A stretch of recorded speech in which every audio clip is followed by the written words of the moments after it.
दोस्तों तेंदुआ एक बहुत ही फुर्तीला और खिलाड़ी जानवर होता है और तेंदुए का शिकार करने का तरीका और शिकारियों से बिल्कुल अलग है क्योंकि तेंदुआ शिकार को पकड़ने के लिए पहले दिमाग में पूरी प्लानिंग बनाता है और फिर एक जोरदार हमले के साथ काम तमाम। अगर आपको तेंदुए के ऐसे ही कुछ जबरदस्त हमलों को देखना है तो इस वीडियो को पूरा जरूर देखिए। अब यहाँ ये शाही अपने आप को इस तेंदुए के हमले से बचाने के लिए अपने कांटों के साथ बालों को भी खड़ा करे हुए है,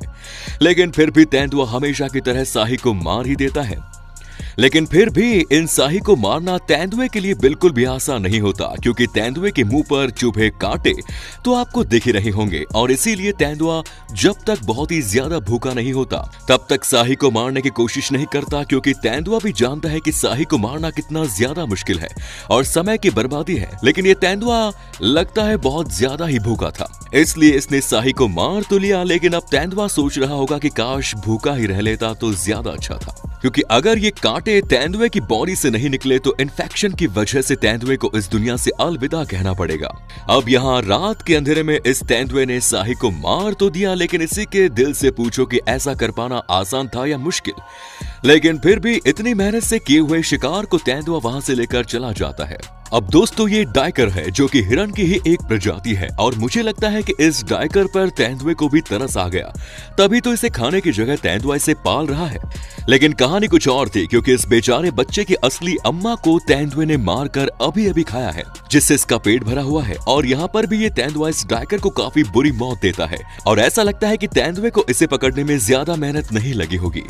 और एक बार तेंदुआ अपने शिकार को जब मार लेता है तो जल्दी उसे उसी जगह पर नहीं खाता बल्कि पेड़ पर शिकार को ले जाकर खाता है क्योंकि पेड़ पर खतरा बहुत ही कम होता है। दोस्तों आपको इस क्लिप से अंदाजा लग जाएगा कि तेंदुए कितने चालाक होते हैं क्योंकि उड़ती हुई चिड़िया को भी पकड़ना तेंदुए के लिए बाएं हाथ का खेल होता है, लेकिन फिर चिड़िया में इस तेंदुए को उतना खाना नजर नहीं आता जिससे तेंदुआ इसे छोड़ देता है। अब ये उल्लू 30 फीट ऊंचे पेड़ पर बैठा सो रहा था, लेकिन तेंदुआ तो पेड़ पर चढ़ने में माहिर होते ही है, जिस वजह से नींद में ही तेंदुआ इस उल्लू का काम तमाम कर देता है। दोस्तों जैसा कि हमने आपको चीख चीख के बताया है कि जंगल में अक्सर जानवर एक दूसरे के शिकार को चोरी करने में लगे रहते हैं,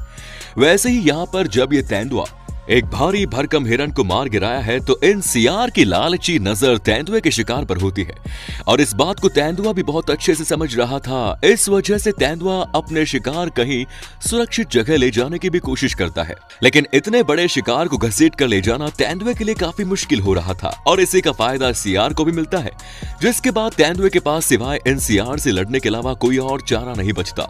और तेंदुआ लड़ने की तैयारी करने लगता है क्योंकि इतनी मेहनत से किए शिकार को तेंदुआ इतनी आसानी से तो किसी और को खाने नहीं देगा। और फिर धीमे धीमे जब सियार को लगने लगता है कि अब शिकार के पास जाना चाहिए, तभी तेंदुआ पूरी फुर्ती से सियार को दौड़ाता है और आखिरकार एक सियार को तेंदुआ धर दबोचता है और सियार की गर्दन एक झटके में तोड़ देता है, जिसे देखकर दूसरे सियार का गला सूखने लगता है और वो वहां से भागकर पानी पीने चला जाता है।